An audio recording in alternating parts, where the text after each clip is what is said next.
गौतम राणे जी, आपसे बात शुरू करूंगा।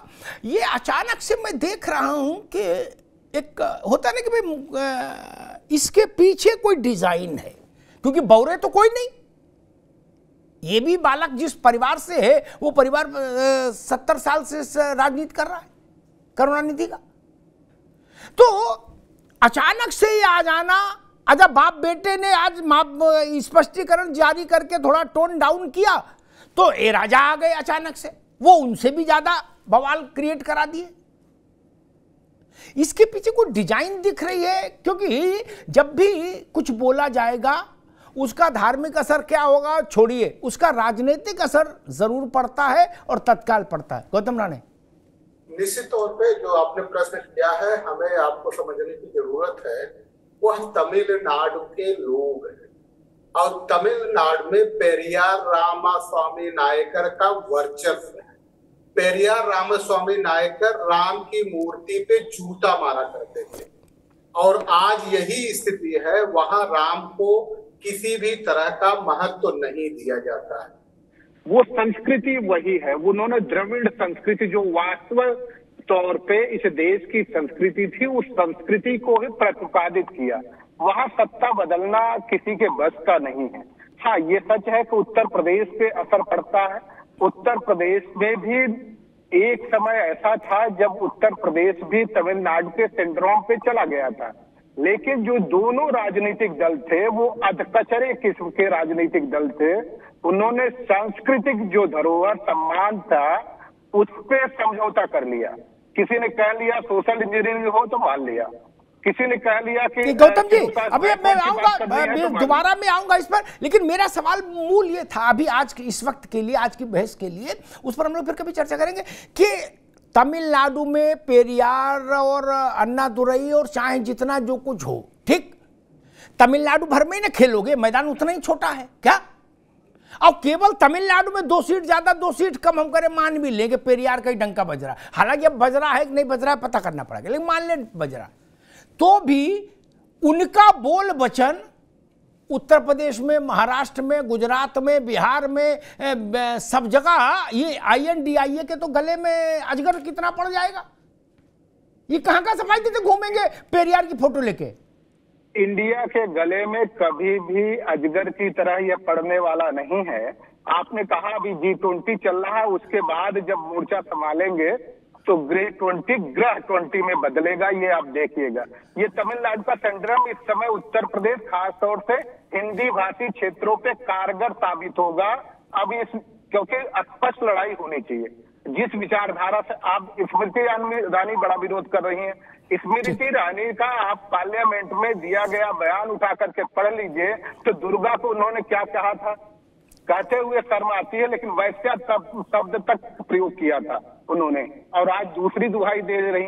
तो इसलिए चूंकि जब तक इस देश में सामंजस्य बना था, इस पे कोई विवाद नहीं हो रहा था, तलवार और बंदूक के दम पे इसको स्थापित करने की कोशिश नहीं की जा रही थी, तो कोई विरोध नहीं पैदा हो रहा था। ठीक है गौतम राणे, जबरदस्ती किया जाएगा तो विरोध पैदा होगा। ठीक है गौतम राणे, आज तक यही नहीं समझ पाया मैं तो कि जबरदस्ती कौन किसको कर, जब इस देश में जबरदस्ती हो रही थी तो कोई बोला नहीं मारे डर के। जब आदमी एक हाथ में तलवार और एक हाथ में कुरान लेके घूम रहा था तब बोले नहीं कोई डर के, है बोले भाई या तो 6 इंच छोटे हो जाओ और नहीं तो इधर आ जाओ, तब नहीं बोले। अब तो कहीं जबरदस्ती कोई माइकल लाल कर ही नहीं सकता। ऐसा कौन दारा सिंह है जो कर ले जबरदस्ती? इसलिए ये बातों फिजूल की, इनमें अब तत्व तो नहीं बचा। ये जो रामास्वामी और पेरियार टाइप का जो फिलॉसफी है अब वो नहीं चल पा रही ना, इसीलिए वो विदा हो गया मामला। जब विरोध करना था, जब तलवार के बल पर मतांतरण हो रहा था पूरे देश में, तब कोई सांस नहीं लिया। अब भरे पेट पे गुलगुला रहे हो सब लोग। अरे अब तो लोकतंत्र है भैया, संविधान है, मुकदमा लिख रहा है। तब तो थाना कचहरी नहीं था। एक बड़ा विषय है। खैर, मायावती चेतनानंद, मैं ये समझना ही चाह रहा हूं कि मैं इस बहस को वहां भी नहीं ले जाऊंगा कि सनातन को कोई युद्ध लड़ना पड़ेगा, नहीं। ऐसे पेरियार, जब इनके सबके जो सबसे बड़े पुरखे हैं, सबसे बड़ी मूर्ति है वो है पेरियार। क्या पेरियार का जीवन क्या रहा मैं उस पर भी नहीं जाना चाहता, उनका जीवन खुद में बड़ा विवादित रहा, बड़े गंदे प्रश्न हैं उनके जीवन में, उन पर छोड़ो, मैं नहीं जाता, वो उनका निजी जीवन था, छोड़िए। लेकिन जब पेरियार के बाद इस देश में कोई फर्क नहीं हो पाया, ठीक, तो अब तो ये बाल बच्चे हैं, इनसे क्या होगा, वो मैं कह रहा सनातन पर खतरा नहीं, मैं इसके पॉलिटिकल इंपैक्ट को समझने के लिए आज बहस लाया हूं। एक राजा बोले, चार रानी बोले, स्टालिन बोले, स्टालिन का लड़का बोले, खड़गे बोले, कोई बोले, उससे तो कोई फर्क नहीं पड़ता। जिस देश में 25 करोड़ सामान्य जन कुंभ नहाने जाता है, उसमें राजा रानी ये अड़गे खड़गे क्या बोलेंगे भाई? इसलिए वहां कोई मुझे खतरा नहीं नजर आ रहा। उसमें सपाई भी कुंभ नहाने जाता, बसपाई भी जाता, भाजपाई भी जाता, कांग्रेसी भी जाता है। क्या अगर मुझे कोई ये ज्ञान दे कि नहीं वो नहीं जाता, तो 25 करोड़ अकेले तो किसी पार्टी के पास है नहीं। इसलिए देश कैसा है मैंने खुद देखा है, इसलिए मैं उस पर अपनी धारणा प्रकट हूं, लेकिन मैं इसका राजनीतिक इंपैक्ट समझना चाह रहा हूं। आपको क्या लगता है यतिमा? अमिताभ जी, सर्वप्रथम तो आज जन्माष्टमी की आप सभी को बहुत बहुत शुभकामनाएं, आपके दर्शकों को बहुत बहुत शुभकामनाएं। अमिताभ जी देखिए, सेंगूल आया तमिल से, न्याय दंड कहा गया सेंगूल को और उस पर भी चर्चा हुई। और जिस समय सेंगूल स्थापित किया गया उस समय एक बेचैनी थी विपक्ष में, क्योंकि वो जानते हैं कि सेंगूल का संसद में रखे जाना ही अपने आप में क्या मायने रखता है। अब दिक्कत ये है कि दो नावों में सवार हैं ये लोग, इन्हें हिंदू का वोट भी चाहिए, इन्हें दलित का वोट भी चाहिए, इन्हें मुस्लिम का वोट भी चाहिए और इन्हें क्रिश्चियन का वोट भी चाहिए। तो क्योंकि बिना हिंदू के तो कुछ पूरा होगा नहीं इस देश के अंदर, जहां 80-90 करोड़ हिंदू हो, वहां हमारी वोट के बिना तो कुछ होगा नहीं। लेकिन फिर भी दिक्कत ये है कि अंदर का जो कीड़ा है ना, वो लगातार सनातन पर प्रहार करने के लिए इनको उकसाता रहता है। और जो स्टालिन ने कहा, उन्होंने कहा समूल विनाश, तो ये बात बिल्कुल सत्य है अमिताभ जी कि सनातन तो आदि और अनंत है, सनातन का समूल विषय जब ये जन्मे भी नहीं थे या इनके पूर्वज भी नहीं जन्मे थे, तब भी सनातन इस पृथ्वी पे था। और भारत की भूमि पर खड़े होकर ये कह देना अपने आप ही राजनीतिक कैरियर को खत्म कर लेना है, क्योंकि जिन जिन लोगों ने सनातन पर प्रहार किया आप भी बहुत अच्छे से जानते हैं और हम तो देख ही रहे हैं कि उनका क्या हश्र हुआ।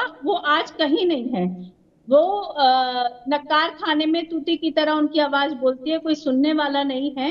तो उसी कड़ी में एक और नाम है, ये जब आध्यात्मिक ऊर्जाएं देश की प्रबल होने लगी हैं, जब राम मंदिर का उद्घाटन होने जा रहा है, जब हम सब रामलला के दर्शन के लिए प्रतीक्षारत हैं और कुछ ही महीनों में ही वो हो जाएगा, तो निश्चित रूप से जो पिशाचिनी शक्तियां हैं वो अपना प्रबल रूप दिखा रही हैं। वो आतंक मचाना चाहती हैं जो ये दिखा सके कि देश को किस तरीके से हिंसा के आग में झोंका गया। और आगे क्या क्या और देखने का समय है, ये तो अभी 2024 का चुनाव है, तो बहुत कुछ अभी देखना। ठीक है यतिमा, मैं दानिश कुरैशी साहब के पास चलूंगा, फिर प्रशांत पटेल के पास आऊंगा। मुझे इसमें क्या दिख रहा है वो मैं कह दूं एक लाइन में। भारतीय जनता पार्टी के लिए 24 का चुनाव और 19 में, अरे अभी जो नवंबर में चुनाव हो रहे 4 राज्यों में, इनमें और आसान कर दिया रास्ता राजा ने, रानी ने, प्रियांक खड़गे ने, स्टालिन के लड़के, इन सब ने मिलके।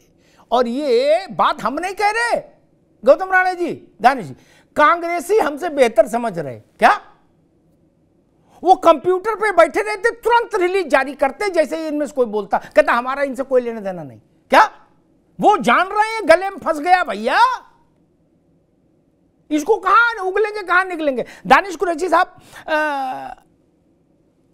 ऐसी बात जो भारत के सबसे बड़े, या कहें कि 85% में एक धार्मिक मान्यता, 15% में अन्य 6 धार्मिक मान्यताएं, ठीक, उसके विरुद्ध जैसा वक्तव्य देने का साहस या दुस्साहस भारत में लोग मंच पर, माइक पर कर लेते हैं, क्या वैसा साहस और किसी धर्म के लिए नहीं करते। और जिन्होंने किया वो बचे नहीं। ये कुछ ज्यादा लोकतंत्र नहीं हो गया दानिश कुरैशी साहब? नहीं कि भाई 85% को लत्याए रहो तो मामला ठीक रहेगा, लेकिन उधर कहीं कुछ बोल दिए तो भागे रास्ता नहीं मिलेगा। नहीं दानिश भाई? देखिए, अब सबसे पहली बात मैं आपको बताऊं, दरअसल आज के परिस्थिति में जो हालात बने हैं, चाहे साउथ के जितने भी बड़े नेता हों, चाहे कांग्रेस के बड़े नेता के बेटे हों, या स्टालिन के बेटे हों, या चाहे जो भी हों, लेकिन ये सारी जो परिस्थितियों का निर्माण हुआ है, मेरा पर्सनल ऐसा मानना है कि ये सारी जड़ों से, सारी हालातों की जो जड़ है वो कांग्रेस है। क्योंकि देश के अंदर में सांप्रदायिकता की राजनीति जो चली, और ये आंधी कांग्रेस के शासनकाल में पली, पोसी, बड़ी हुई, और ये इतने उफान पे आ गई कि देश के अंदर में जिस तरह से मतलब राजनीति होनी चाहिए थी, उसके बजाय धार्मिकता के नाम पर राजनीति होने लगी। एक सबसे बड़ा जो मामला आगे खड़ा रहता है कि दिक्कत क्या है, भारतीय जनता पार्टी का एग्जिस्टेंस जो है, सबसे बड़ा मतलब जो अचीवमेंट है उनका इस देश के अंदर में, एक धार्मिक प्रोग्राम को चलाकर सत्ता तक पहुंचे। अब जिस आदमी को ये लत पड़ जाती है, चाहे मैं ही हूं, मुझे किसी चीज में महारत हासिल हो जाती है और उसकी वजह से मैं आगे बढ़ने लगता हूं, तो ये परिस्थितियां बननी थी, होना ये चाहिए था। जबकि हमारे देश के बड़े बड़े विद्वान आजादी के पहले और आजादी तक ये कहते रहे कि भाई राजनीति से जो मामला है उसको और क्या कहते हैं धर्म को, इन दोनों चीजों को अलग रखने की खास जरूरत है। लेकिन कहीं ना कहीं ये जो अपने गले में इन्होंने पट्टा घोटा है, इसकी जिम्मेदार ही कांग्रेस है। क्योंकि जब आप सांप्रदायिकता की राजनीति उनके शासनकाल में मैं इसलिए कह रहा हूं क्योंकि आजादी से लेकर आरोप ये मरते रहते हैं कि संघ परिवार आरएसएस जो है वो ये करती रही, लेकिन वो आरोप तो भले आप कुछ भी लगाते हैं, लेकिन उनकी मौजूदगी तो आप ही के शासनकाल में हुई। उसके बाद उनकी जो छोटी छोटी दूसरी ऑर्गेनाइजेशन है, ये उन्हीं के शासनकाल में पल पोस के बढ़ी, तब आपने कोई रिएक्शन नहीं दिया। और अब प्रदेश के अंदर में जब इस तरह की धार्मिक राजनीति अपने उफान पे है, तो देखिए कि किस तरह से मतलब उनसे ना निगलते बन रहा है ना उगलते बन रहा है, किसी भी धर्म के। ठीक है दानिश भाई, आएंगे मैं प्रशांत जी के पास चलूंगा, सबको बहस में आऊंगा। आपने बड़ी अच्छी बात कही। शुरुआत देश में जितनी भी चीज़ें शुरू हुई आज़ादी के बाद, उन सबका यश और अपयश कांग्रेस के माथे जाता है। कांग्रेस उससे भाग नहीं चल सकती, चाहे अनुलोम करे चाहे विलोम, चाहे सीधी खड़ी हो चाहे उल्टी खड़ी हो जाए। ये इस बात से तो मैं सहमत हूँ। और एक बात कह के मैं प्रशांत पटेल के पास जाऊँगा, ये जो नैरेटिव है ना, बुद्धिजीवियों में ये नैरेटिव फैलाया जाता है कि ये जो द्रविड़ियन कल्चर है, या जो ये जो एक सोच है, ये दलित और पिछड़ों की सोच है। इस नैरेटिव पर मैं एक आईना दिखा दूं, टार्च मार दूं थोड़ी। क्या भारत में दलित और पिछड़ों का सबसे बड़ा बहुसंख्यक वोट चंक जो है वो भारतीय जनता पार्टी को कास्ट हुआ पिछले लोकसभा चुनाव में, ठीक? इसलिए ये नैरेटिव कृपा करके अब न फैलाया जाए जब तक कि 24 में इसके उलट रिजल्ट ना आ जाए। तब तक सारे दलित और पिछड़े नैरेटिव के जानकार और रचयिता लोगों से मेरा अनुरोध है कि ये नैरेटिव आप तभी फैलाने, आगे ले जाने के पात्र होंगे जब 24 में दलित और पिछड़े भाजपा के खिलाफ वोट कर दें। क्या अभी देश में 19 का रिजल्ट सामने है और सबसे ज्यादा दलितों का वोट भाजपा को मिला, सबसे ज्यादा पिछड़ों का वोट भाजपा को मिला। ये बात सच है और इसको स्वीकार करना चाहिए नैरेटिव बनाने से पहले। प्रशांत पटेल जी, भाई देखो, बाकी सब चीजें बाहें कोई फड़का लो कितनी भी, और कितनी भी वीर रस की बातें कर लो, लेकिन अगर मैं बीजेपी में होता तो मैं भी लड्डू खाता, कहता बेटा लगे रहो, क्या बोले रहो, आनंद लो, क्या बाकी तो फसल हम काट ही लेंगे। नहीं, क्योंकि हमने जब जब ऐसी राजनीतिक मूर्खताएं, मैं इनको राजनीतिक मूर्खता कहता, मूर्खताएं देखी, क्या कुल्हाड़ी पे पांव नहीं दे रहे, ने पांव पे कुल्हाड़ी नहीं दे रहे, कुल्हाड़ी पांव ही कुल्हाड़ी पे दे मारा जाके। ये बात बच्चा भी जानता है कि गाजीपुर से गाजियाबाद, बस्ती से बहराइच तक जब मोदी जी इसकी चर्चा करेंगे, या झालावाड़ में करेंगे, या कांकेर में करेंगे, और रायपुर में करेंगे, या सीहोर में करेंगे खड़े होकर, और वो कहेंगे कि भाइयों बताओ ये एड्स बता रहे हैं सनातन को, हिंदुत्व को, तो वहां ये डीएमके वाले भैया तो मिलेंगे नहीं, चुनाव में होंगे नहीं। इनकी बिरादरी के जो लोग चुनाव लड़ रहे होंगे वो भुगत जाएंगे। नहीं प्रशांत जी? जी अमिताभ जी नमस्कार।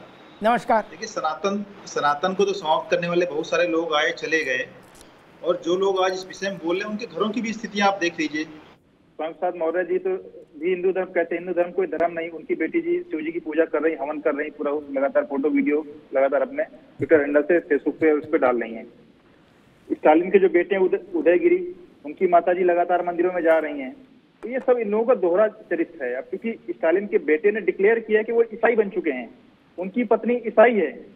भाई आपने जब अपना धर्म छोड़ दिया, आप दूसरे धर्म में आ गए, तो आपको किसने अधिकार दे दिया दूसरे धर्म के उस कुरीतियों के बारे में उसके बोलने? आप ईसाई बन गए, अब ईसाई धर्म में सुधार की बात करिए ना। हो सकता है वहां भी कई कमियां हो।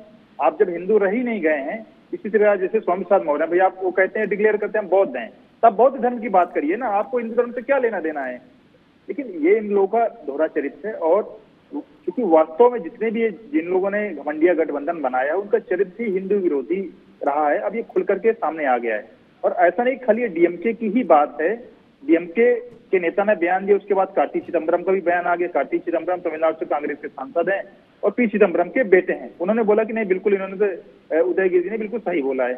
प्रियांक खड़गे जो सुपर चीफ मिनिस्टर है कर्नाटका के, भाई वो एक छोटे विभाग के मंत्री, लेकिन कर्नाटका कोई भी विषय होता है बाइट देने वो पहुंच जाते हैं। उन्होंने भी बढ़ चढ़ के बता दिया। केसी वेणुगोपाल जी उनके संगठन महासचिव, संगठन के सबसे बड़े नेता है, कांग्रेस के नेता, उन्होंने भी इस बात का समर्थन कर दिया। कुल मिलाकर जितने बड़े नेता थे इन चीजों का इन्होंने समर्थन कर दिया। और अब जब चुनाव आएगा तो फिर ये लोग मंदिर मंदिर घूमेंगे, जनेऊ दिखाएंगे। राहुल गांधी अपना, प्रियंका वाड्रा जी दिखा रही थी, बता रहे थे कि हम तो राखी बांधते, राहुल गांधी जी अपनी राखी दिखाएंगे। तो ये जो कंफ्यूजन ये लोग क्रिएट करते हैं जनता के सामने, स्वयं अपना जो है चरित्र ये लोग दिखा देते हैं। और मुंबई बैठक के बाद से ही निकले थे इनका एजेंडा था कि किस तरीके से हिंदू पर हमला करना है, सनातन पर हमला करना है, और उसी रणनीति पर ये लोग आगे बढ़ रहे हैं। जी ठीक बात है, लेकिन मैं एक बात समझ नहीं पाता कि हालांकि मूर्खता की जैसे विद्वता की कोई लिमिट नहीं, वैसे मूर्खता की भी लिमिट आकाश रहे। लेकिन कोई इतना मूर्ख क्यों होगा, कैसे होगा, इस पर मैं कई बार खिन्न हो जाता हूं। मैं कहता हूं यार आप राजनीति छोड़ो, आप नहीं कर पाओगे भाई, बैठो। INDIA का अभी जन्म हुआ है, दुधमुहे बच्चे जैसा गठबंधन है अभी है, और उसके गले में इतना मोटा अजगर डाल दिया है, उसकी तो गर्दनी टूट जाएगी। कोई ज्ञानी मुझे बता दे कि राजस्थान में इस फिलोसफी को बेच लेंगे? नहीं बेच पाएंगे ना, आप उल्टे लटक जाएंगे, तब भी नहीं बेच सकते। तो वही मसला है। खैर गौतम राणा साहब, एक सवाल मेरे मन में उठता है, जो बात प्रशांत पटेल ने उठाई उसको मैं थोड़ा और ओपन करके सवाल पूछता हूं। जब मैं कई बार कहता हूं कि सभी धर्मों पर चर्चा हो जाए तो लोग कहते हैं कि भाई इस्लाम वाले इस्लाम पर करेंगे, आप क्यों परेशान है, ये दूसरा कोई क्यों परेशान हो। ठीक, मैं उनकी बात मान लेता हूं, लेकिन जो बौद्ध हो गए वो अपने धर्म पर कोई भाषण नहीं दे रहे, हिंदू पे दे रहे। जो क्रिश्चियन हो गए वो ईसा मसीह का कुछ बताएं, भजन कीर्तन वो नहीं कर रहे, वो भी इधर ही ज्ञान दे रहे। तो ये बात कुछ हजम नहीं होती नहीं। और जब बात इस्लाम पर आती है तो सब लोग कहते थे भाई उसकी उस तरह हमसे क्या लेना देना, हम क्यों बोले। अभी उनसे पूछो दया निधि से और कला निधि से, जितने हैं, जितनी किस्म की निधियां हैं, कि भाई हलाला पर कुछ विचार है, कहेंगे हमसे क्या लेना देना हलाला का। स्वामी मौर्य से पूछो, बोले हलाला कुछ समझ है तुमको मौर्य जी, वो कहेंगे हमसे क्या लेना देना, हम तो बौद्ध हैं। नहीं, ये बात तो फिर बहुत ही भोड़ी हो गई। नहीं, अगर आप विचारक हैं तो सब पर बोलो, और नहीं तो घर बैठो, अपने केवल अपने परिवार पर बोलो। गौतम राणे, ठीक बात है कि नहीं? निश्चित तौर पे मैं आपके किए गए प्रश्नों की भूर भूर प्रशंसा इस समय करना चाहूंगा। ये सच है कि अगर किसी ने अपना धर्म बदल लिया है तो उसे दूसरे के धर्म पे बात करने का अधिकार नहीं बचता है, ये सच है।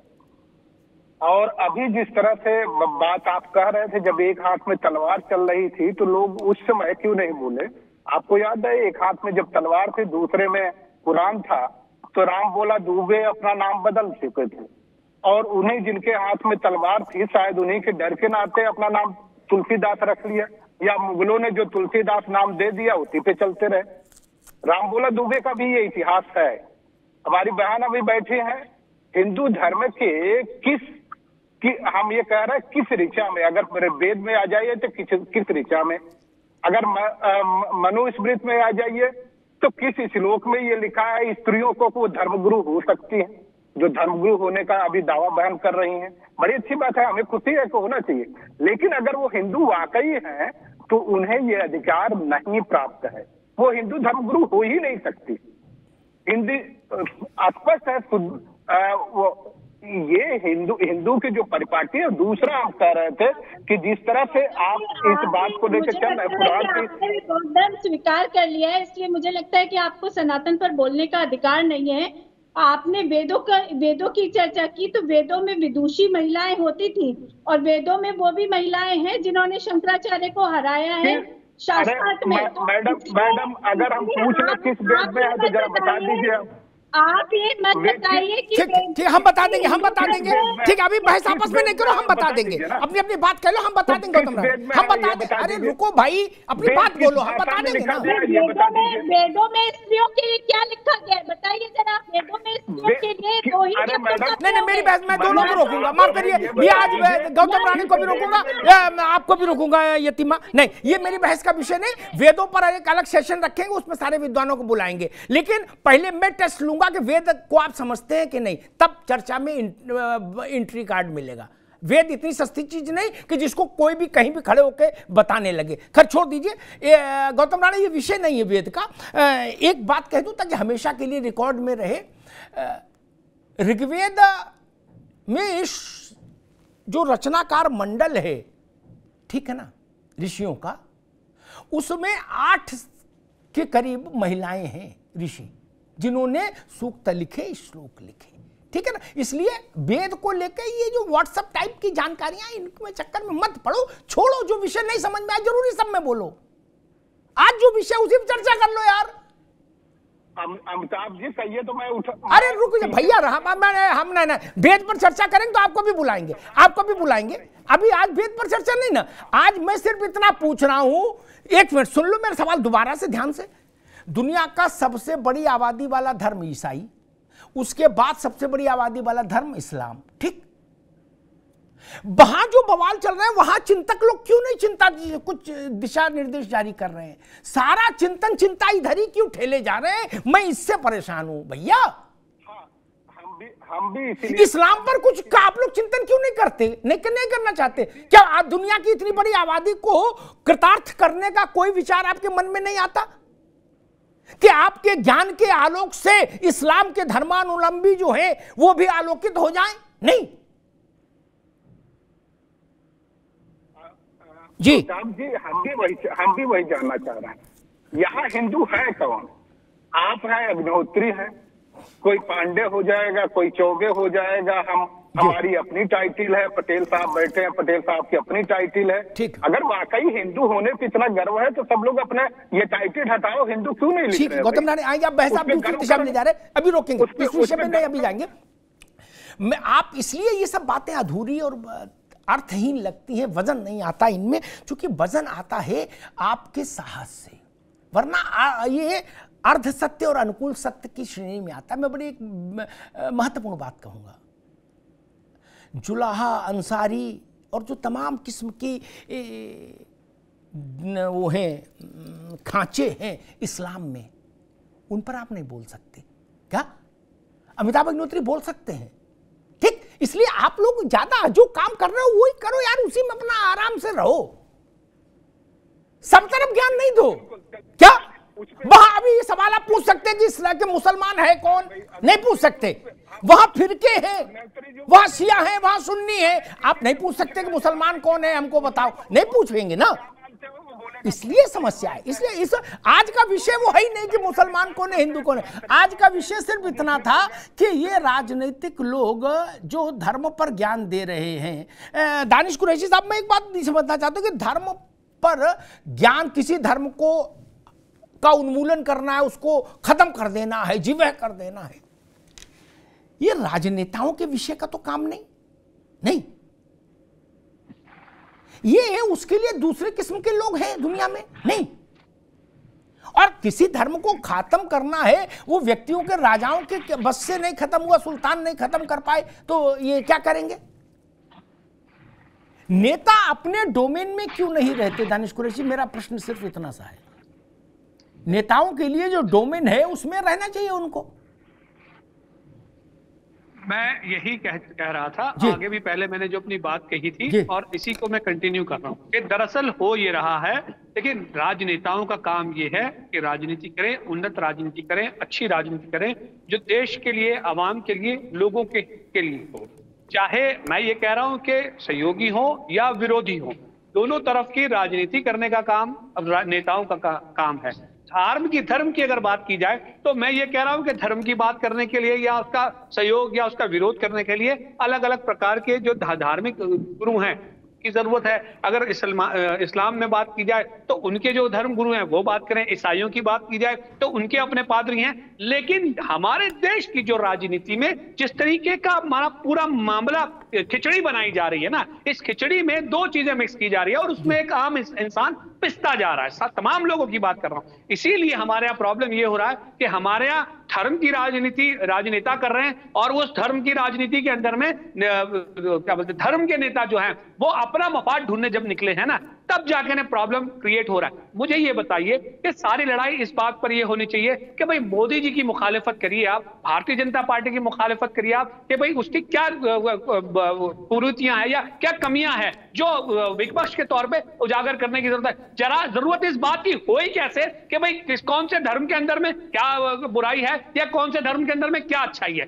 या फिर आप जो पक्ष के तौर पर हैं तो पक्ष के तौर पर आप अपनी बात करिए। लेकिन हम कहीं ना कहीं, और मैं तो ये कह रहा हूं कि इस पूरे ट्रैप के अंदर में कहीं ना कहीं आप देखिए जो भारतीय जनता पार्टी या मोदी जी चाह रहे हैं उसी ट्रैप के अंदर में कहीं ना कहीं ये ये फंसता हुआ नजर आ रहा है। और यही जो ट्रैप है ना, इस ट्रैप में मैं 10 सेकंड खत्म दूं, इसी ट्रैप के अंदर में इसमें बीजेपी की महारत हासिल है और इस ट्रैप में वो फंसेंगे और यकीन जानिएगा कि वो परिणाम अपना जो उनको राजनीतिक परिणाम चाहिए वो हासिल कर ले। ठीक बात। आज ओबीसी की पार्टी की तरफ से भी यही बात कही गई जो दानिश भाई कह रहे हैं और मैं उस बात से सहमत हूं एक सीमा, बड़ी सीमा तक। ठीक, इस ढंग का जितना भी उल्लू जुल्लू बोलेंगे आप लोग, राजा एंड कंपनी अल्ल बल्ल बोलेंगे, वो देश में एक रिएक्शन पैदा करेगा और वो रिएक्शन सुओ मोटो यानी स्वतः, जैसे पानी अपना रास्ता बना लेता वैसे ही, मेरी बात लिख लीजिएगा, अभी शायद अच्छी ना लगे लेकिन 24 के चुनाव में और नवंबर के चुनाव में समझ में आ जाएगा, वो भाजपा की ओर प्रवाहित हो जाएगा। क्या कई बार हमारा मन दूसरे से इतना खट्टा हो जाता है कि हम उस व्यक्ति की तरफ मुड़ जाते हैं जिसके साथ पूरा ना भी मन मिले, फिर भी हम कहते हैं यार इससे तो बेहतर है? इनका दिमाग खराब हो गया, ये करे सनातन को हटा देंगे। पेरियार नहीं हटा पाए, इनके बाबा नहीं हटा पाए, क्या हटा लिए? नहीं हटाए। और यति मैं आपके पास आ रहा हूं, मेरे दोस्त गौतम राणे कि उसमें मैं कहूंगा कि जिस इलाके में ये लोग पनपे, पेरियार और अन्नादुरई और करुणानिधि और सब लोग, उस इलाके में सर्वाधिक हिंदू मंदिर हैं।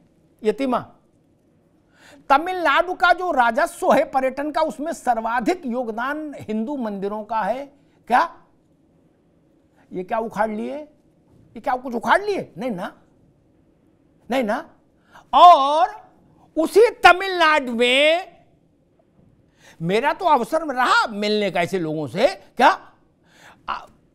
यूपी में नहीं है इतना? प्रशांत जी नई जानकारी दे रहा हूं, जितनी जहां वहां राहु काल है। क्या इनके बाबा के समय में भी राहु काल पे पूरा तमिलनाडु बंद हो जाता था, इनके पिताजी के समय में भी, और ये लाल जो आए नए उदयनिधि, इनके उदय होने से के बाद भी वहां राहु काल माना जाता है। क्या कौन है पेरियार और क्या बेच रहे हैं? यतिमा, मैंने तो तमिलनाडु की हकीकत बता दी। यूपी छोड़ो, गुजरात छोड़ो, वृंदावन छोड़ो, काशी छोड़ो, मथुरा छोड़ो, क्या अयोध्या छोड़ो, तमिलनाडु में ये हो रहा है। अमिताभ जी, ये एक मात्र बयान नहीं है। देखिए, जब सनातन को कोई डिमोलिश करने की बात करता है तो एक गंभीर विषय ये भी है कि ये ऐसी ताकतें हैं जो देश को आगे बढ़ते हुए नहीं देखना चाहती। अभी मैं आप ही के साथ डिबेट पे थी जब चंद्रयान लैंड किया चंद्रमा पर, और उस समय पूरे भारत में एक प्रसन्नता का माहौल था। लेकिन इन लोगों को वो भी पछता नहीं है, क्योंकि भारत प्रोग्रेस के मार्ग पर आगे चले, भारत में ये वैमनस्य की भावना समाप्त होने लगे, ये लोग इस बात को स्वीकार नहीं करते। अभी दानिश जी बहुत अच्छी बात कह रहे थे और मैं इसकी समर्थक हूँ कि आप खुद उनको जमीन दे रहे हैं खड़े होने के लिए, बीजेपी को, तो इसमें आप फिर क्यों परेशान होते हैं जब सांप्रदायिक हिंसा रोकथाम विधेयक, अमिताभ जी हो सकता है आपने वो पढ़ा हो विधेयक, इतना विध्वंसक विधेयक, देश को तोड़ने वाला विधेयक, जिसमें लिंग्विस्टिक भाषाई आधार पर भी आप डिस्क्रिमिनेशन कर रहे थे, उस समय आपको ये याद नहीं आया कि भारत में सनातनी भी रहता है। और आज जब 100 करोड़ सनातनी अपनी शक्ति को पहचानने लगा, अपने लिए, अपने प्रति जागरूक होने लगा, तब आप इस तरीके के बयान देते हैं कि सनातन का समूल विनाश कर देना चाहिए। तो मुझे लगता है कि आप दुविधा में हैं। जाको प्रभु दारुण दुख देई ताकि मती पहले हर ले, यही कहा जा सकता है मेरी तरफ से, तो क्योंकि मुझे नहीं लगता कि इस बयान से कोई भी राजनीतिक महत्वाकांक्षा हल हो सकती है। ये सिर्फ वो ताकतें हैं जो देश को विध्वंसक मार्ग पर आगे धकेलना चाहती हैं।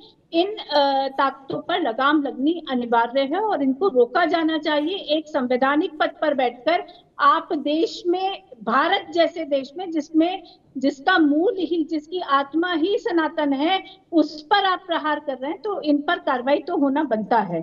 और अमिताभ जी, कोई जमीन इनको मिलने वाली नहीं है, ये भी तय है, क्योंकि महत्वाकांक्षाएं अपनी जगह है। राजनीति करने के लिए आप बहुत सारे मुद्दे हैं, लेकिन लगता है कि मुद्दे समाप्त हो गए, सिर्फ सनातन ही एक मुद्दा रह गया, क्योंकि सनातनियों ने खड़े होकर अपनी ताकत दिखाई है। दो चीजों का अंतर यतिमा जैसे लोगों को भी समझना चाहिए, यानी जो साधु संत है।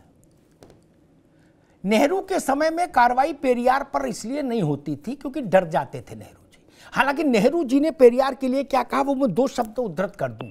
उन्होंने कहा था आप मूर्ख हैं और अभद्र हैं, अंग्रेजी में कहा था, मैं हिंदी में बता रहा हूं। क्या नेहरू सेड पेरियार के लिए कि आप मूर्ख हैं और अभद्र भी हैं, ठीक। लेकिन कार्रवाई इसलिए नहीं करते तो सोचते बवाल हो जाएगा। क्या अब परिस्थिति दूसरी है, भारत बदल गया यतिमा। अब अगर कार्रवाई नहीं होगी तो इसलिए नहीं होगी कि चलो आप बोलते रहोगे तो इधर बिजली पैदा होगी तो उधर हम अपने जनरेटर में ले लेंगे, क्या तब तो आप बच सकते हो। डरने डराने वाला माहौल नहीं है भारत में ना। और नहीं तो कोई दूसरा पेरियार बन के दिखा दो, कोई दूसरा पेरियार बन के दिखा दे ना, चला दो आंदोलन, देखो आनंद। वो दौर बीत गया, अब वो संभव नहीं। प्रशांत पटेल, अच्छा कई बार क्या हो, मैं समझ नहीं पाता हूं कि आपकी पार्टी की पत्री में कौन से ग्रह बैठे हैं। एक तो होता है कि भाई लड़का पढ़ेगा, मेहनत करेगा तो फर्स्ट आएगा। आपके में तो ऐसा बाली वाला योग लग रहा मुझे गुरु, नहीं कि जो सामने आएगा उसका आधा बल पहले खींच लो, चुनाव क्या लड़े। अब बैठे ठाले सब ठीक चल रहा था, खड़गे जी बेचारे सब बाप बंबई में वो इतना बड़ा अधिवेशन किए, करोड़ों रुपया खर्च किया, मेहनत हुई और लंका लग गई।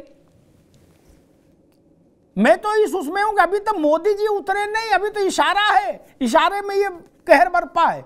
और जब वो उतरेंगे जयपुर में रैली करने और रायपुर में और भोपाल में, तब क्या होगा प्रशांत जी? देखिए, ये तो कांग्रेस का विपक्ष का चरित्र रहा है। हर बार फिर चुनाव परिणाम आएगा, फिर दोष देंगे ईवीएम को, फिर कहेंगे उनको पोलराइजेशन की राजनीति कर रही। भैया सांप्रदायिकता की राजनीति तो किन लोगों ने स्टार्ट की है? विपक्ष ने स्टार्ट की है। हम अगर उसको जवाब देंगे तो कहेंगे आप लोग सांप्रदायिक हैं। रवि राणे साहब पेरियार की राजनीति की बात कर रहे थे। राणे साहब संभवतः अम्बेडकर साहब के फॉलोअर होंगे, और अम्बेडकर साहब ने एक किताब लिखी शूद्र कौन, हु आर शूद्रास। उसमें उन्होंने डिटेल में बताया है किस तरीके से कि भाई आर्य द्रविड़ कोई अलग अलग नहीं है, सब लोग यहीं के निवासी हैं। पूरा उन्होंने वेदों का उदाहरण करके लिखा है। तो अम्बेडकर जी विद्वान थे, वो कोई बिना पढ़े कोई इस तरह की हवाई बातें नहीं करते थे। और आज आप देखिए अम्बेडकर साहब की मूर्ति आपको पूरे तमिलनाडु में नहीं मिलेगी। भाई पेरियार के चेले क्यों नहीं अम्बेडकर साहब की मूर्ति लगाते हैं? आज स्वतंत्र भारत में अम्बेडकर साहब से बड़ा कोई अनुसूचित वर्ग का विद्वान है, उनका हितैषी हुआ है क्या? कोई नहीं हुआ। सभी लोग सम्मान करते हैं, सभी जाति धर्म से परे होकर के अम्बेडकर साहब का सब लोग सम्मान करते हैं। सभी सरकारी विभागों में प्रधानमंत्री, राष्ट्रपति से लेकर मुख्यमंत्री सब जगह अम्बेडकर साहब की फोटो लगती है। तमिलनाडु में क्यों नहीं लगती भाई अम्बेडकर जी की जो फोटो? बाकी जिन 3 लोगों की फोटो लगती है उनका क्या योगदान है देश के विकास में? ये प्रश्न इन लोगों से जो कथित दलित हित चिंतक है उनसे पूछा जाना चाहिए। हिंदू धर्म पे सवाल उठाते हैं जनाब। आप बताइए, जब बामियान में बौद्ध जी की मूर्तियां तोड़ी जा रही थी तालिबानियों द्वारा, तब आप क्यों नहीं बोले? आज पाकिस्तान में सबसे अधिक जो अत्याचार हो रहा है, जो वहाँ पे जो हिंदू बचे हुए, केवल अनुसूचित वर्ग के बचे हुए 99%, बाकी लोग तो छोड़ के चले गए, वो बेचारे नहीं आ पाए, तब आप क्या जीवा सिल जाती है? आप यहाँ पे कमियों पे सवाल उठा रहे हैं, ठीक है, लेकिन आज तो जनाब संविधान का राज है, आप ही संविधान करते हैं। संविधान ने तो सबको आपको बराबरी का अधिकार दे दिया ना। आप जिस संप्रदाय को मानते हैं मानिए, कि कोई यहाँ तो कोई है नहीं कोई, आप हिंदू ही मानिए। यहाँ कोई नहीं कह रहा कि आप मंदिर जाइए, कोई पुजारी नहीं बुला रहा, भगवान नहीं बुला रहे कि आप मंदिर आइए, मत जाइए। आपकी इच्छा है जाइए, नहीं इच्छा है नहीं जाइए, आपको नहीं उसमें आपको सहभागिता प्रतीत हो रही है। लेकिन आप लोग केवल एक एजेंडे के तहत कुंठा से ग्रसित होकर के केवल एक पक्ष को गाली देने का काम कर रहे हैं और अपना ही केवल अहित करने का काम कर रहे हैं। उससे कोई दूसरे का हित नहीं हो रहा। आप जैसे कुछ चुनिंदा लोग हैं, बाकी सारे लोग नहीं है आपकी तरह। आपके अगर विचार वाले सारे लोग होते और भारतीय जनता पार्टी 3 सीटें न पा करके बैठी होती। आज देश के चाहे पहले राष्ट्रपति कोविंद साहब थे या तिरुपति अभी जो मैडम जो बनी है राष्ट्रपति जी, पहले राष्ट्रपति बनी, सबसे पहले वो तिरुपति गई। आपकी अगर विचारधारा से वो मानने वाली होती तो फिर नहीं जाती मैडम। लेकिन आप लोग का स्वयं कोई आधार नहीं, केवल इस तरह कुंठा से ग्रसित होकर के आपने केवल वर्ग को ही अहित करने का काम कर रहे हैं। जी गौतम राणा साहब, एक बात मेरी समझ में नहीं आती भाई, किसी ने ऐसा कानून बनाया क्या कि रामायण सब लोग पढ़ेंगे, जो रामायण नहीं पढ़ेगा उसको राशन नहीं मिलेगा? नहीं ना। लेकिन तब इस बात की क्या जरूरत है जी, हम आज सुबह सो के उठे, तबीयत थोड़ी टोटे हो रही, आज रामायण को खरी खोटी सुनाएंगे। इस बात की आजादी क्यों मांगते हैं कुछ लोग, और इस बात की आजादी मिलनी क्यों चाहिए? हाँ, मैं उस साहसी को जरूर सैल्यूट करूंगा जो ये कहे कि अग्निहोत्री जी मैंने सारे धर्म ग्रंथों का पोस्टमार्टम किया है, इसलिए रामायण का भी करूंगा। चलो उसको 1% मान भी लें। क्या जो इतने डरपोक हैं, दूसरे धर्म ग्रंथ की फोटो तक नहीं देखते अंधेरे में भी, क्या वो भी रामायण पर रेले पड़े हैं? क्या वेद पे, पुराण पे, स्मृति पे, बोले इन पे बोलेंगे? और उनसे पूछो भैया हमारे यहां तो चलो हजारों किताबें हैं, कहां तक बोलोगे?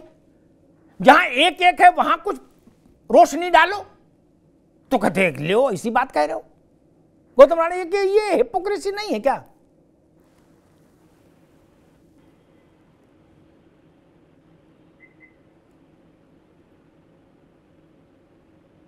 गौतम राणा जी, आपकी आवाज आ नहीं पा रही है। नहीं, मैंने सिर्फ इतना सा सवाल पूछा कि जहां कई लाख धार्मिक पुस्तकें हैं जिस धर्म में, क्या भजन से लेके और श्लोक तक, उन पर सब टिप्पणी कर रहे, जहां इतनी सारी चीजें हैं, और जहां एक किताब है वहां कोई नहीं ज्ञान दे रहा।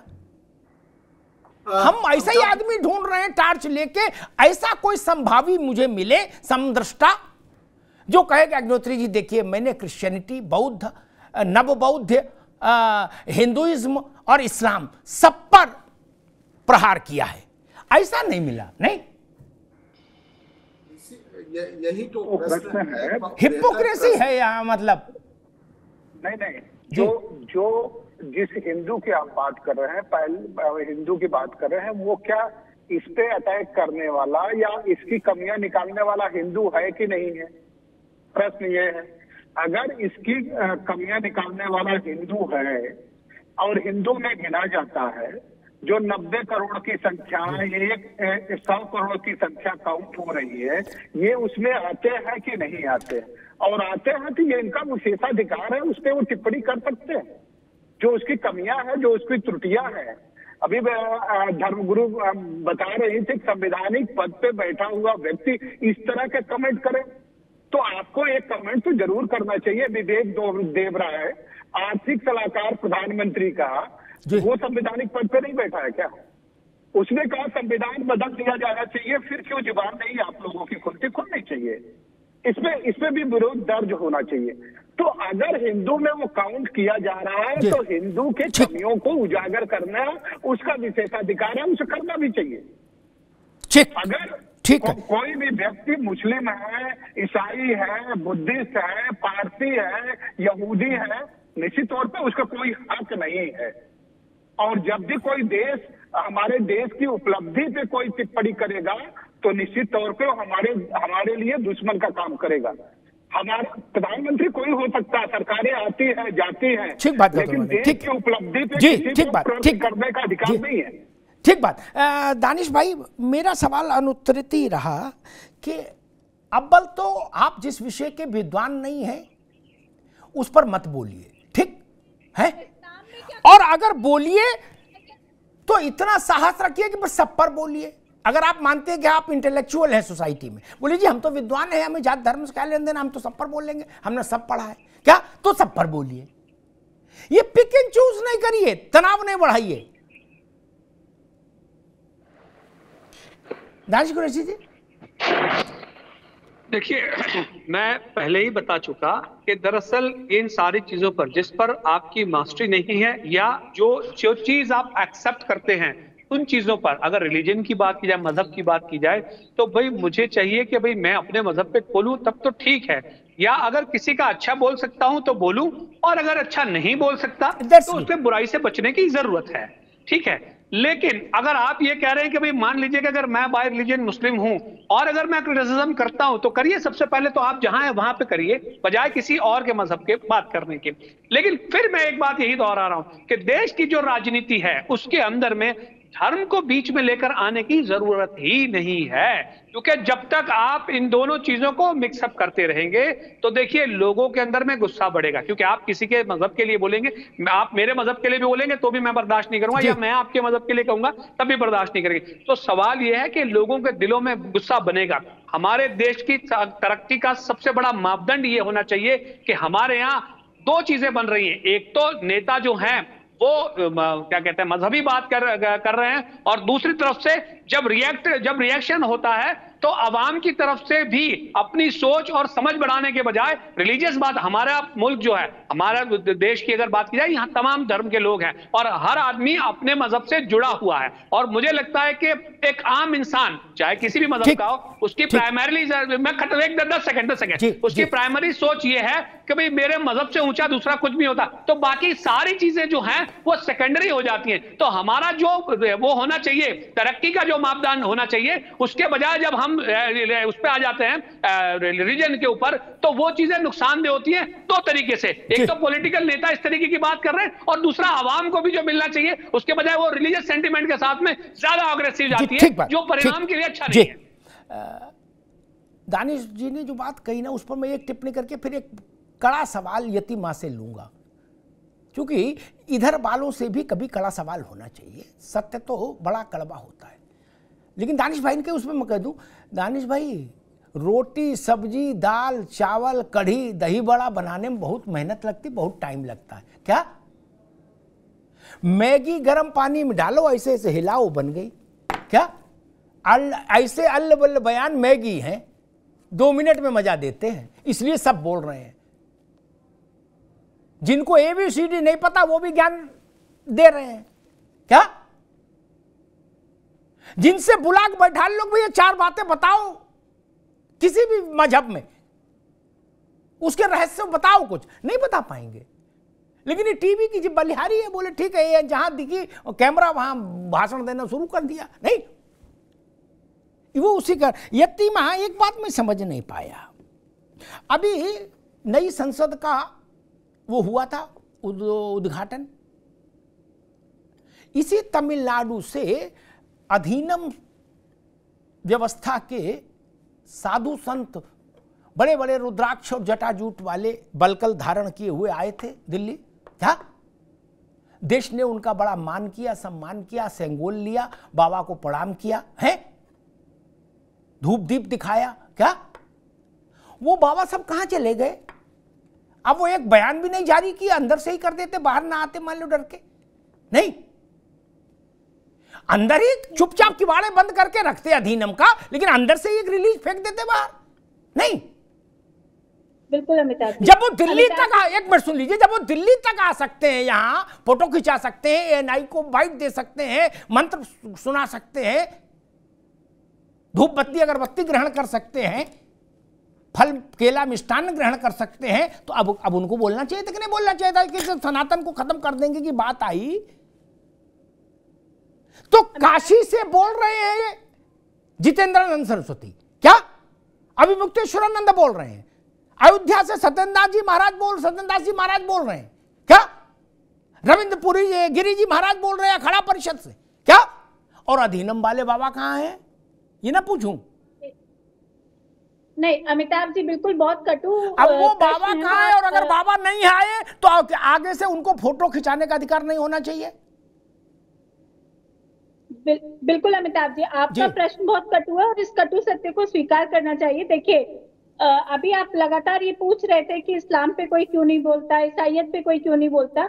उसका कारण यह है कि जब भी वहां कोई किसी की टिप्पणी आती है तो वो लोग लामबंद होकर किस तरीके की हिंसा करते हैं, किस तरीके से तन से जुदा के नारे बुलंद करते हैं, वो हम सबने देखा है। लेकिन जब हमारे ऊपर कोई टिप्पणी आती है तो हम सहिष्णुता का लबादा ओढ़कर बैठे रहते हैं। मेरा प्रश्न ये नहीं, मेरा प्रश्न है ये, आपसे कौन कह रहा है आप डंडा लेके त्रिशूल लेके निकलो बाबा? लेकिन एक एएनआई को बाइट तो दे सकते थे, बाबा तो जानते हैं एएनआई क्या है, कैमरा क्या है, वो सब दिल्ली में खेल देख चुक गए। इसी मौन ने तो सनातन पर प्रहार करने की अनुमति दी है ना अमिताभ जी। ये सबसे पहले तो हमसे ही पूछा जाने वाला प्रश्न है, इसका उत्तर सबसे पहले हमें अपने अंदर झांक के देना चाहिए। यतीमा, मैं वही जानना आपसे चाह रहा हूं, आप भी भगवा वस्त्र पहनती है, वो अधीनम वाले बाबा लोग कहाँ हैं? बस वन लाइनर उसका सवाल, फिर मैं मौन है इसलिए क्योंकि वो जानते हैं कि सत्ताएं अपना खेल खेलेंगी और लगातार उनके मंदिरों पर, उनके आश्रमों पर प्रहार होने शुरू हो जाएंगे। देखिए अमिताभ जी, ये भी स्वीकार करना पड़ेगा। ठीक, आगे बात, आगे मैं इस पर जब अभी अंत में बोलूंगा तो बोलूंगा। मुझे आपका ये तर्क स्वीकार नहीं है तीमा, ठीक है ना? जो डरते हैं उनको सन्यासी नहीं होना चाहिए। प्रशांत पटेल, अमिताभ अग्निहोत्री, गौतम राणे, दानिश कुरैशी डरे, समझ में आता सामान्य व्यक्ति है क्या? जो अपना पिंडदान करके सन्यास लेता है और वो भयग्रस्त है, माफ करिए ना, नहीं चलेगा।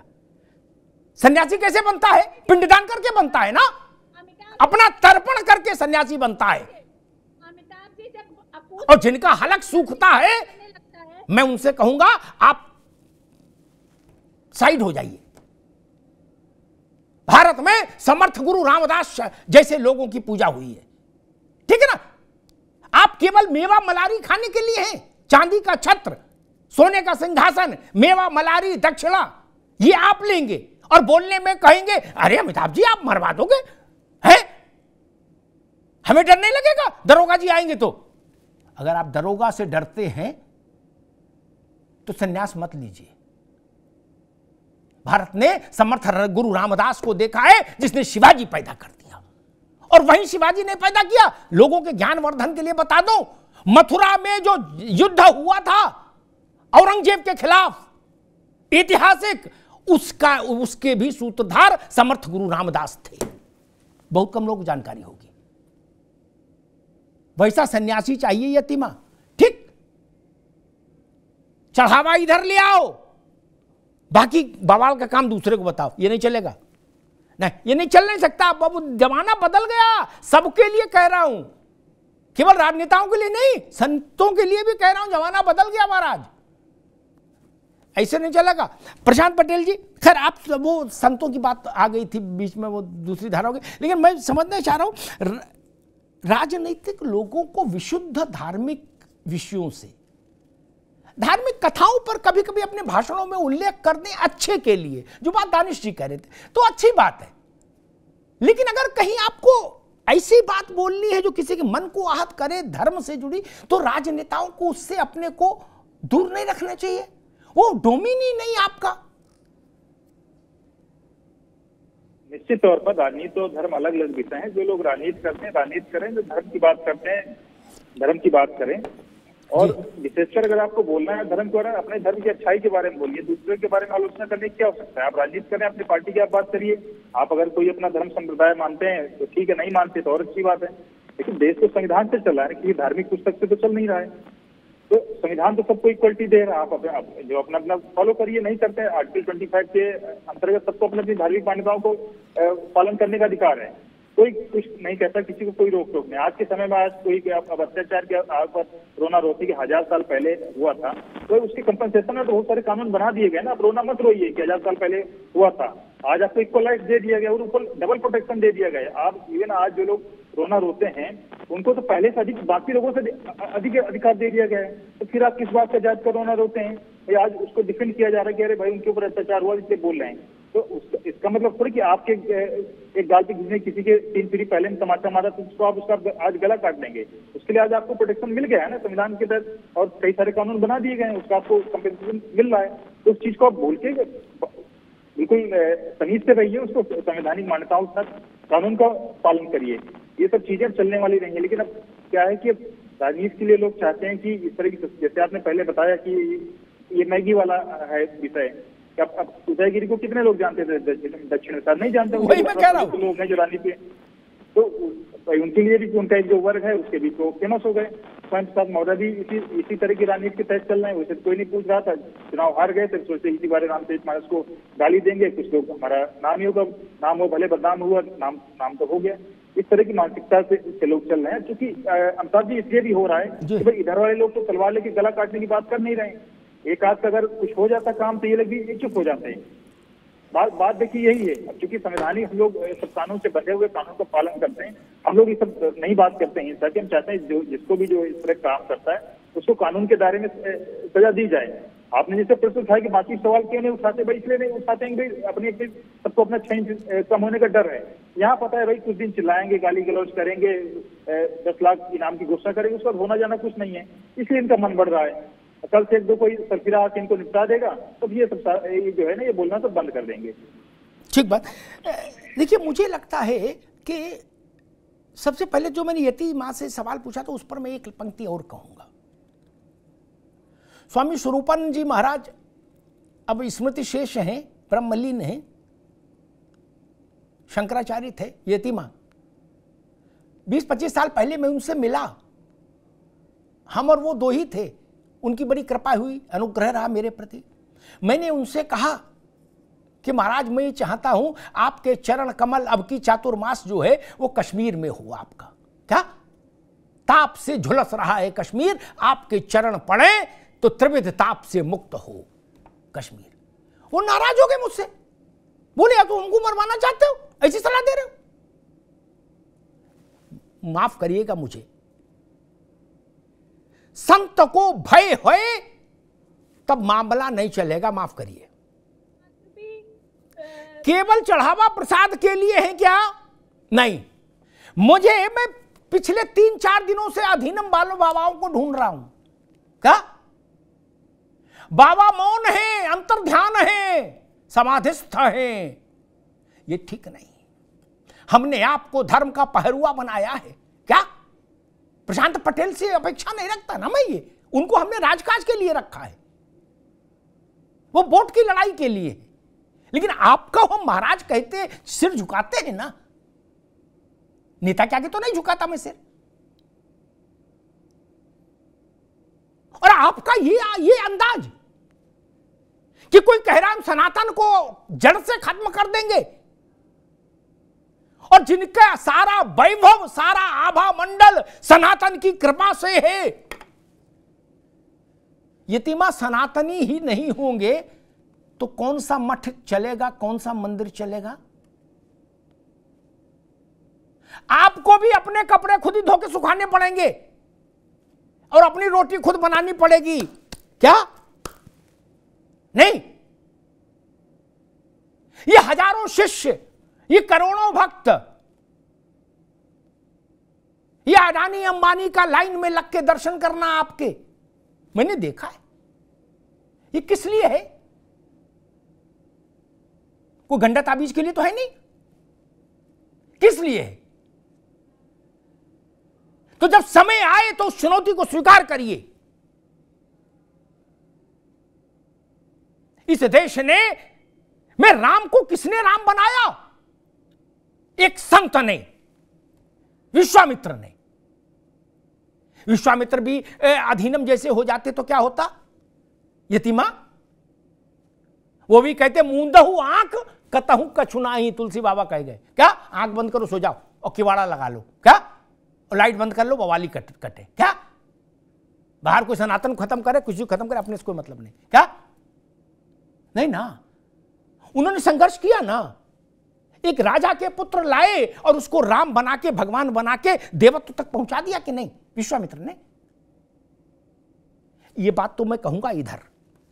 दूसरी बात मैं कहूंगा कि गौतम भाई ने जो बातें कही ना, विद्वान व्यक्ति हैं, लेकिन उसमें व्यवहारिक पक्ष कम है।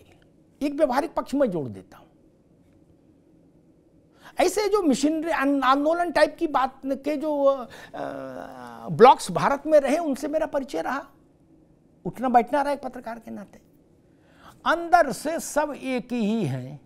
गौतम जी बात थोड़ी चौंकाने वाली है, लेकिन आप भी अंदर से जानते हो, हम भी जानते हैं। क्या जब टिकट बढ़ती है तो वही पैरामीटर वो भी लगाते, वहां ना पेरियार कुछ बेच रहे ना कोई। क्या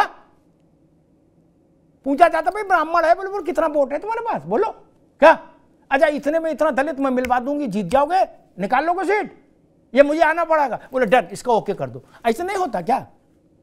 ऐसे होता है ना कि कोई पेरियार की फोटो लगा रहा है, नहीं ना, खुला खेल फरुखाबादी है, काहे को इतना इमोशनल हो, सब वही कर रहे। और हां, बड़ी पिक्चर में मैं कहूंगा, यह कहना कि भारतीय जनता पार्टी, मैं तो तथ्य के साथ चलूंगा कि भारतीय जनता पार्टी दलित और पिछड़े की चेतना के विरुद्ध है, यह झूठ है। 19 का वोट बताता है कि भारत के दलितों और पिछड़ों का सबसे बड़ा हिस्सा वोट का भाजपा को गया है। गौतम राणा जी, आप योग्य व्यक्ति, आपके पास आंकड़े होंगे, ये मुझे दोहराने की जरूरत नहीं। क्या तब फिर मैं इनकी बात क्यों मान लूं भाई? ये जो चिल्ला रहे हैं कि सनातन को खत्म कर देंगे, और फिर उसमें कुछ लोग ये करें कि नहीं पिछड़ों के साथ न्याय नहीं हो रहा, इसलिए ऐसा। सबसे ज्यादा पिछड़े भाजपा को वोट कर रहे हैं, सबसे ज्यादा सांसद उनके जीत के आए हैं, सबसे ज्यादा विधायक उनके हैं पिछड़े, दलित सांसद विधायक उनके पास हैं। फिर तो नहीं चलेगी बात। और तीसरी बात जो दानिश जी ने कही, मैं उस बात से सहमत हूं, अपने धर्म पर काम करिए ना। आपने धर्म छोड़ दिया, वो मोहल्ला छोड़ दिया, लेकिन रोज सुबह आके बह बवाल कर रहे हैं, पत्थर मार रहे हैं, क्यों भाई? आपने मोहल्ला छोड़ दिया ना, दूसरे मोहल्ले में मकान ले लिया, अच्छी बात, वहां गृह प्रवेश कर लिया, बोले हाँ गौतम जी, बोले लेकिन रोज चले आते और एक पत्थर यहां मार चले जाते खिड़की में, क्यों? ये छूट नहीं मिलेगी ना। और प्रशांत पटेल वकील भी हैं, उनसे मैं कहूंगा कि इस बात पर भी क्या चिंतन नहीं होना चाहिए। वाणी संयम नेताओं के पास नहीं रहा,